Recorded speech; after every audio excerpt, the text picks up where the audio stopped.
Hello, everybody. Turkish language, merhaba. Firstly, thank you very much, GE Vernova. Very, very nice organization. So, today we presented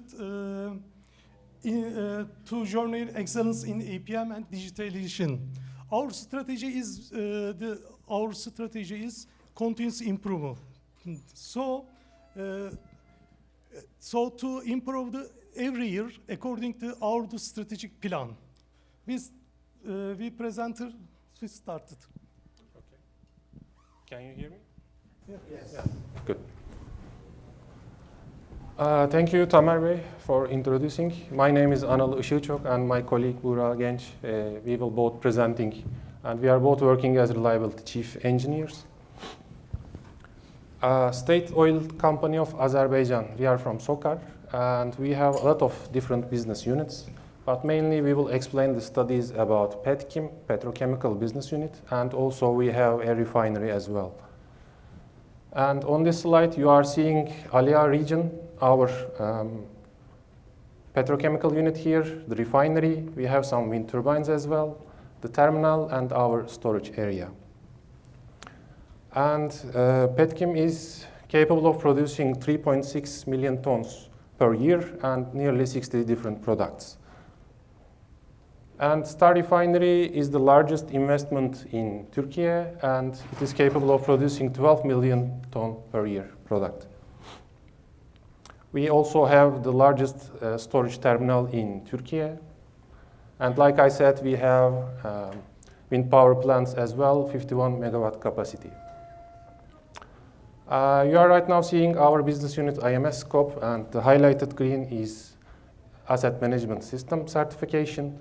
We have ISO 55001 on both petchem and both Star Refinery.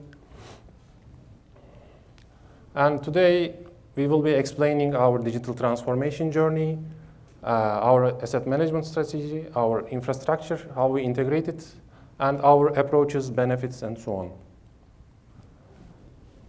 on. Our digital transformation journey, we separated into 3 phases. Everything started with a gap analysis, and it is performed with Stork around that time. And at 2018, the project kicked off with Stork, with GE Vernova, and with SOCAR. And a lot of studies performed. And around that time, Star Refinery started producing up. It was a new facility as well. And the organizations integrated, and we finished project around 2021. We also have smart signal applications, and our scope is to increase the usage of it as well. And around 2022, in the second phase, we are certified of ISO 55001. And currently, we are trying to improve our systems. We upgraded to version 5, and we have 2 separate Meridium GE Vernova APM systems, and we merged it together in last year. And this year, we are currently reviewing our studies, and also we have a lot of future improvements we would like to have. And our aim is achieving maintenance excellence and to be the best performance globally. You are seeing our plan, implementation program. There are a lot of details in it, and it is a complicated slide as well, but what I can say is that around the implementation, Star Refinery was a new business unit, so there was a lot of unknownities, but everything is new. And petchem was an old establishment, and it was 40 years old. So there was a lot of maintenance plans, a lot of strategies ongoing. So there was different steps needed to achieve the implementation, and that is what we did. And as many of you familiar, APM this process is revolving around maximizing performance, reducing risks, and also optimizing profitability. And we are continuously working to be better and better. And in this slide, this is our asset management strategy. The orange ones is implemented in SAP. You can see our legend here. The blue ones, we perform these studies on GE Vernova APM software. And there are a lot of other, green ones are legal or external decisions that take into consideration. So everything starts with asset register and then criticality analysis we perform. And depending on the criticality analysis, depending on the criticality of the system and equipments, we perform different studies like risk-based inspections, safety integration levels, reliability-centered maintenance. And depending on these studies, there are strategies are developed. And these strategies are merged into our maintenance plan. And in SAP, those plans executed, we continuously also try to increase the efficiency of these plans and adapt. But also, there are unplanned events occur. As much as we want to avoid it, things happen from time to time. And we continuously monitor them as well and check production loss analysis, perform bad actor analysis, and we use root cause analysis as well, PROACT, 5 methods, and so on. And we adapt our strategies, and from time to time, we use modifications, replacements if needed, and trying to improve our system. And when the APM strategy first started, we were around plant maintenance stage.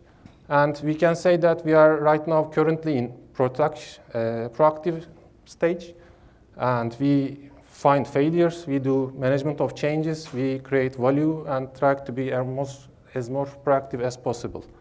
And like I said, our aim is to be the maintenance excellence. And our pillars of this strategy is HSE, process safety, is in the center. And we would like to increase availability, reliability. We would like to decrease costs. We would like to increase our effectiveness and overall improve our system. You are right now seeing our digital infrastructure and integration. There are a lot of things, but the slide is a little bit complex as well, but let's start from here. There is SAP, there are work plans, the plans go into scheduling, there is work execution, and work histories are created. So this is a continuous loop, which also we use improvements in this area as well. And in the APM software, we analyze this work history data. We also get real-time data from these analyses, and we continuously improve our strategies to work plans. And we achieve this using APM Foundation, APM software. There is a lot of PhD historian data, real-time data we get. We get data from Honeywell, and we communicate with SAP. And there are lots and lots of different modules that we use in APM strategy, reliability analytics, APM health, safety, and integrity. So we nearly use all of them and trying to continuously improve our achievements. Like I said, around last year, at the end of last year, we updated to version 5. We merged our systems in a single unit. And with version 5, our efficiency is increased. It is easier for us to manage multiple sites in a single server, which is a lot faster, a lot reliable, and the user experience overall is better. And APM, everything starts with asset breakdown structures. We have a lot of facilities, production units, systems, subsystems, as many of you have also. And we group them by functions. And these functions are evaluated in asset criticality analysis. So we check what is the driven risk, if there is a failure, if there is going to be a production loss, a slowdown, a health safety incident, what is the risk? And we also consider the likelihood. We use our history data, we use norm tables like Behringer or EDA, and evaluate the risk basically. And right now on this slide, you are seeing our quantities of refinery and the petrochemical unit, and around 270,000 equipment are evaluated. The quantity of our systems are really huge. And you are seeing the team members on this maintenance, production, health safety, reliability project, a lot of different team members involved around this study. And a lot of meetings performed and a lot of man hours are spent during these years to implement because of the equipment load. And after the criticality analysis, depending on the criticality, equipments are clarified, medium, low, high, and very high. And there are standard basic maintenance packages we have arranged depending on the taxonomy, the equipment type. And if the risk is high or very high, we optimize our strategy. We take care of additional studies. We perform RCM, FMEA, and we, depending on the system, define functions, functional failures. We perform analysis and create recommendations to decrease the risk. And on this slide, you are seeing our RCM study as well, the quantities. Around 30,000 equipment nearly we have evaluated around RCM. And also, again, a lot of different team members involved in this study and a lot of work hours needs to be done. So we perform these analysis. Corrosion integrity teams perform a lot of analysis as well. Process safety teams performs HAZOP studies as well. And there are a lot of risk mitigations actions are available. And we implement them, check budget, capacity, cost versus benefit. And in asset strategy implementation, we put these on SAP system. And we continuously monitor unplanned events to check what is going on. And if there is a problem, we adapt strategies. If there's a management of change, we again check the studies, review them, and continuously improve ourselves. And with the steps we take, there are a lot of plans, a lot of team members from different areas. We perform a lot of studies, and it is a cultural reinvention process. A new task is done. And with the man hours you see around here, we perform also numerous different studies as well, which my colleague will also share some details about it. We have achieved the ISO 55001 certification, and we continue to increase value, add value to our company to increase profits and safety. So my colleague will continue from here. Thank you. Can you hear me? Perfect. So thanks again for joining us. Even if you have an advanced, a very good APM workflow, there will be still unexpected events like high production loss or high maintenance costs, bad actors, and etc. So we are performing root cause analysis for those kinds of events to ensure that we will not face with it again. While we are performing those analyses, we are using GE Vernova's RCA module. There are two strong tools in there. One of them is logic tree, and second one is event diagram. We are using them to ensure we hold the correct route. Also, we are following our recommendations actions again in this tool. So basically, each event has different consequences. So for the high consequences levels, we are choosing PROACT methodology, and for the low consequences, we are choosing 5Y approach. And also, doing RCA is one thing, and following them is other thing. We have created some our own policies, and also there are some strong policies in the system that ensuring that you have the right inputs and everything is filled up. So when you complete the RCA, the question is your actions, your recommendation actions is working properly. Did your RCA is worked as required or efficiently? So in those cases, especially for the high consequences, we are performing reliability growth analysis, which is directly related with the MTBF value. So this is an example for one of recycled gas compressor in our plant. As you can see, MTBF was acceptable level, and we saw dramatic decrease, and then we performed an RCA study, and afterwards we followed that the MTBF become the acceptable level again. Another very, very useful, one of my favorite actually, reliability, availability, and maintainability RAM module. This is basically quantify the reliability percentage and the availability percentage between the different scenarios. For example, in this case, we have evaluated one of our aged or old electrical motor. And we were thinking that should we take a new zero-hour equipment, or should we refurnish or renew the current one? So we perform our analysis based on the MTBF and TTR values. And we observed that one of the scenario has 1.5 higher probability. And this is another example. We have 4 steam boilers in our petrochemical site and 2 steam boilers in our refinery site. And we were trying to make an optimization. Recently, we were working 4 out of 6, and we were planning to go to 3 out of 6. Is it possible or not? So we performed a RAM analysis. In the left side, you can see that we study different scenarios, and as a final conclusion, we saw that the profit is $2.2 million per year, and the risk is there is a chance that within the 5 years, for once time, there's a 65%, let's say, bad luck, and we can occur a slowdown, but not shutdown, slowdown in the steam production, and which is cost around minus $1 million.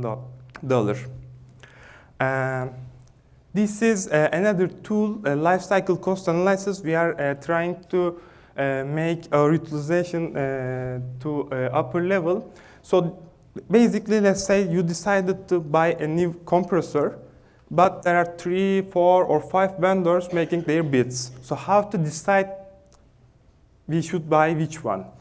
So we are basically, rather than just focusing the initial purchasing prices, we are also focusing the electricity consumption or the operation expenses, the scrap cost, spare part cost, or sometimes long lead time for the spare parts also affects.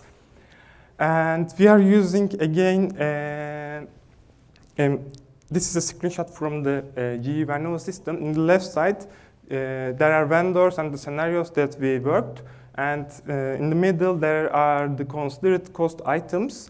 And the system divided those values to the chosen time period, chosen analysis period. So in our one cases, we make this example for the one of the pump purchases. After the SSC analysis, we observed that one of the pump has $0.65 million higher profit.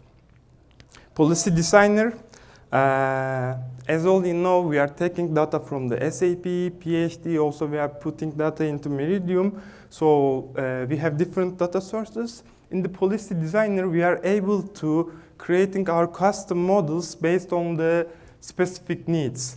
One of the main idea from those policies to detect the failures in the early phase and prepare in front. And this is a seamless integration with the PhD and the SAP system. So one example, this policy is checking the mechanical seal pressures of the pump for the both non-driving and also driving and seal pressures. So if there is any failure, leakage, and etc., we are ensuring that we detect them in early phase. And also, we are ensuring that the redundant pump is really redundant. So another example, this is one of our custom policy we made for our service. So when you are performing RCAs, and there might be some missing points, like the team members might be missing, where are the meetings, or how long that an RCA should stand with one step and go to another state. Does the logic tree is filled correctly, or the reference documents analysis is uploaded to the system, and etc. So this system, if triggers by missing points, is sending an email to the responsible person. Additionally, it's putting our team, our reliability team, in the CC, so we can be aware that something is going wrong. Production loss analysis, this is a perfect module, I can say. It is collecting the production data from the field and it's comparing it with your production plan. So if there is a gap, if there is a production loss, it is giving a signal. After that signal, we are creating an events for those losses. And one of the best things is those events are categorized based on the Solomon criteria. So when we report the Solomon, it's becoming easier. And also this model is one of the main KPI for our mechanical and operational availability.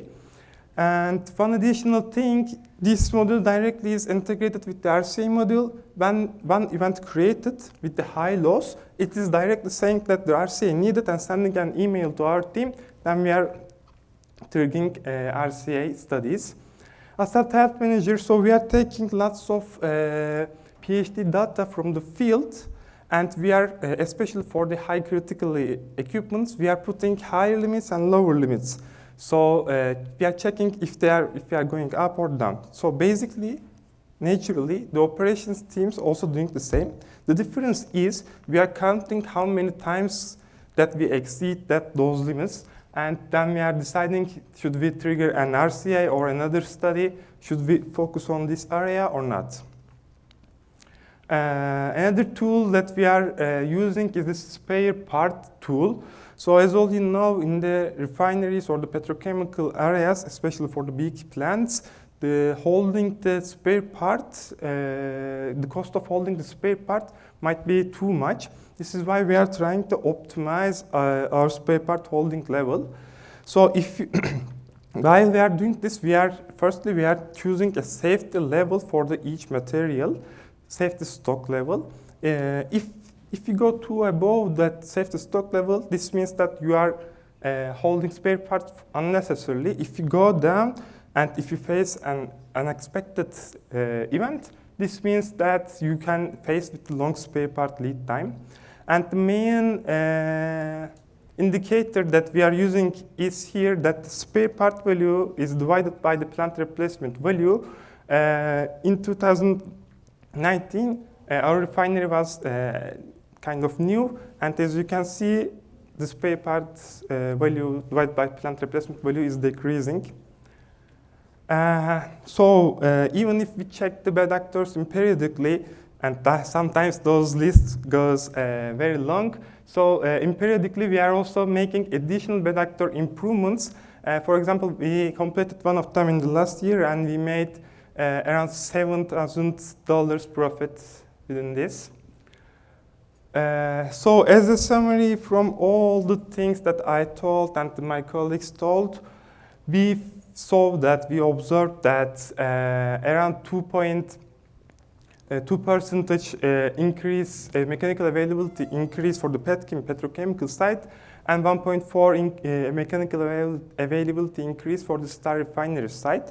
And additionally, I don't know if you guys joined or not, but it's always told that being proactive is decreasing the HSE events. So we also observed that we saw a reduction in the HSE events. We saw a reduction in the total maintenance cost, inventory cost, and also one of the major things we saw a reduction in the reactive maintenance. So being technical, of course, it's good and it's important, but also we are doing activities to change the culture in our plants. Even the different departments working directly with us or not directly, we are trying to increase the reliability awareness. This is why we are making asset management committee meetings, reliability awareness meetings to build a reliability-driven culture change. And also, we are always trying to be updated as a reliability team, and this is why we take a renewal training from the GE APM, which was very good, by the way. And last year, we took an oil and gas awards with the GE Vernova. And this was the last slide of the presentation. So last year we were here, this year we are here, and I hope next year we will be here too. Thanks for listening, guys.